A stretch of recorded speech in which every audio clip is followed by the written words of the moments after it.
해치펀드에서 배워라. 이미 말했듯이 진정한 투자가는 평범한 투자자들이 상승장에서 얻게 되는 수익만으론 만족하지 못한다. 그래서 자금이 풍부한 투자자들은 선택하는 게 바로 해치펀드다. 이것은 양떼들이 달아나지 못하도록 울타리를 치는 것처럼 투자한 돈을 크게 잃는 것을 막기 위해 울타리, 해지를 치는 것이다. 그래서 해치펀드는 다양한 옵션을 통해 불경기로부터 투자 자금을 보호한다. 말하자면 해지란 손실에 대비한 일종의 보호막이며 보험인 셈이다. 일반 투자자들이 손실에 대해서 무방비로 노출되어 있는 반면 해치펀드는 방어와 보호를 시도한다. 그래서 해치펀드는 하락장에서도 수익을 기대할 수 있는 것이다. 경우에 따라서는 아주 큰 수익을 내기도 한다. 물론 여기에도 절대 안전이란 있지 않다.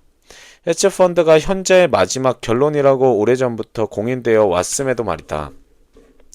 실제로 해치펀드에서 감행되는 복잡한 저울질은 위험을 증대시킬 수 있다.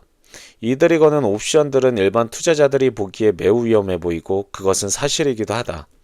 하지만 진정한 투자가는 이렇게 반론한다. 자기가 투자한 돈에 대해서 아무런 안전장치도 하지 않는 것이 더 위험하다. 여기서 중요한 것은 누구 말이 옳는가 하는 것이 아니다. 동전에는 항상 양면이 있기 마련이다. 나는 여기서 여러분에게 진정한 투자가들이 실천하는 원칙 하나를 알려주려는 것이다. 무작정 기다리지만 말고 평균 이상으로 많이 움직여라. 단순히 주어진 상황에서 만족하지 말고 새로운 길을 찾아라. 두 가지 길 가운데 선택해라. 우리가 인생을 살다 보면 두 길 가운데 하나를 정해야 하는 선택의 기로를 끊임없이 만나게 된다. 그것은 이 책을 읽으면서도 마찬가지일 것이다. 경제적 자유로 가는 빠른 길을 선택할 것인가 아니면 느린 길이라도 상관없는가? 만약 당신이 경제적 안정을 확보하는 데 20년 정도가 걸려도 상관없다고 생각하면 천천히 가는 길을 선택해도 좋을 것이다. 그것은 평균의 길이이고 그것은 전혀 나쁜 것이 아니다. 그것은 당신이 어떤 인생을 꿈꾸고 그리는지 또 어디에 가는지 가치를 두고 무엇에 우선권을 주는지의 문제이다.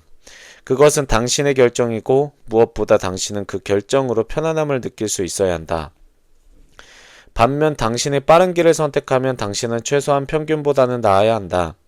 남들보다 아주 많이 벌든가 아니면 아예 회사를 하나 만들 능력이 있든가 그것도 아니면 최소한 다른 투자자들이 올리는 평균적인 성과를 훨씬 뛰어넘는 성과를 올려야 된다.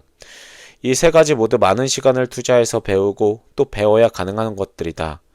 기억해라. 가장 빨리 배우는 길은 좋은 재정 멘토한테서 배우는 것이다. 이제 당신 스스로 해야 할 중요한 선택의 순간이 다가왔다. 제2부 당신이 해야 할 중요한 선택. 지금까지 투자의 기본 원칙들이 무엇인지 이해했다면 이제는 몇 가지 중요한 선택을 해야 할 시간이 되었다. 선택이란 두 가지를 동시에 고를 수 없다는 것이 그 본질이다. 그러므로 당신은 두 가지 가능성 가운데 하나는 버려야만 한다. 다음 질문들은 당신이 지금까지 이 책을 읽으면서 나는 최소한 저축해서 묶어두는 가난한 바보는 되지 말아야겠다는 각성을 했다는 것을 전제로 한다. 그러므로 가진 돈을 모조리 금전으로만 묶어두는 것은 고려 대상도 아니다. 질문 1. 생활의 편의가 우선인가? 경제적 안정이 먼저인가? 당신에게는 어떤 것이 더 중요한가? 가능한 한 빨리 안락하고 폼나게 살길 원하는가? 아니면 그 전에 먼저 어느 정도의 경제적 목표를 달성하기를 원하는가? 이 질문에 최종적으로 대답하기에 앞서 먼저 12장을 읽어봐라. 당신이 가장 빨리 부유해지는 길은 먼저 경제적 안정을 확보한 다음 당신이 누리고 싶은 것들에 돈을 묶는 것이다. 세상에 내놓으라 하는 부자들은 편안하고 안락한 생활을 위해 돈을 묶기 전에 경제적인 자유부터 이룬 사람들이다. 질문 2.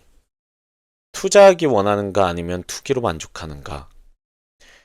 이미 말한 것처럼 당신은 어떤 경우를 막론하고 돈의 일부를 주식이나 주식 펀드에 할당해야 한다. 당신이 투자가의 길을 가기로 굳게 마음먹었다 하더라도 주식이나 주식 펀드의 투기는 피할 수 없는 길이다. 투자의 가장 중요한 기본 원칙은 분산이라고 누가 강조하지 않았는가? 그러므로 여기서의 질문은 단지 이런 것이다. 당신은 다른 많은 사람들처럼 투기자로 남는 것에 만족하는가? 아니면 한 걸음 더 나아가 투자자가 되길 원하는가? 질문에 대답하기에 앞서 이런 것들을 생각해봐라. 당신은 얼마나 많은 시간을 투자할 수 있는가? 당신의 주변 여건이 그것을 허락하는가?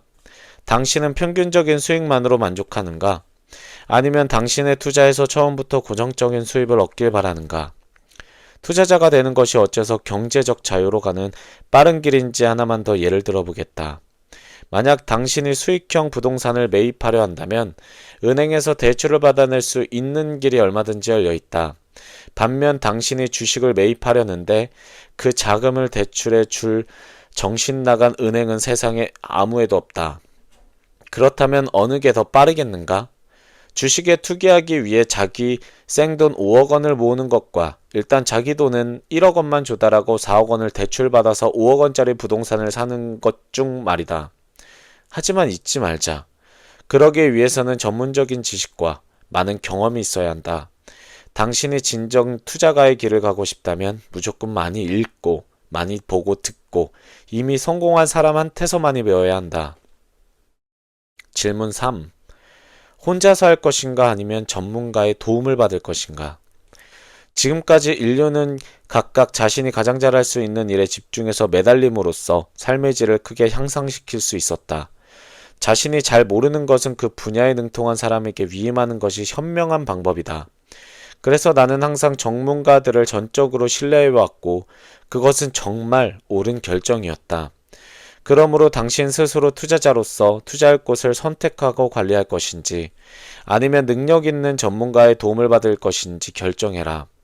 최상의 전문가를 찾는 가장 좋은 방법은 역시 기회가 있을 때마다 주변 사람들에게 묻고 또 물어서 자신에게 맞는 사람을 추천받는 것이다.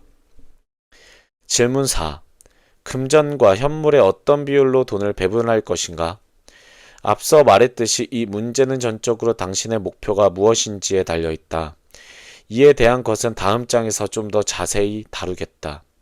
그리고 구체적인 배분 방법도 거기에 소개될 것이다.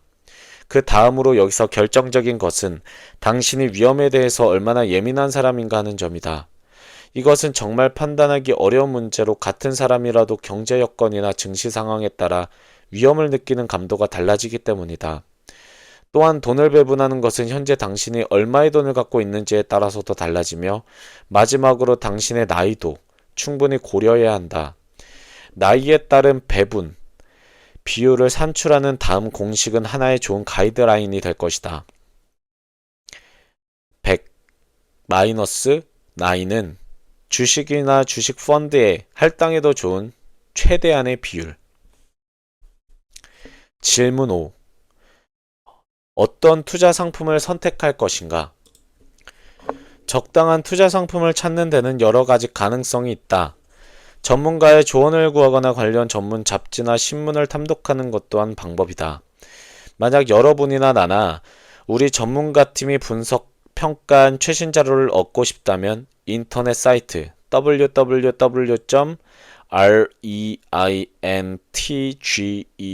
www.reintgen.de를 둘러보길 바란다.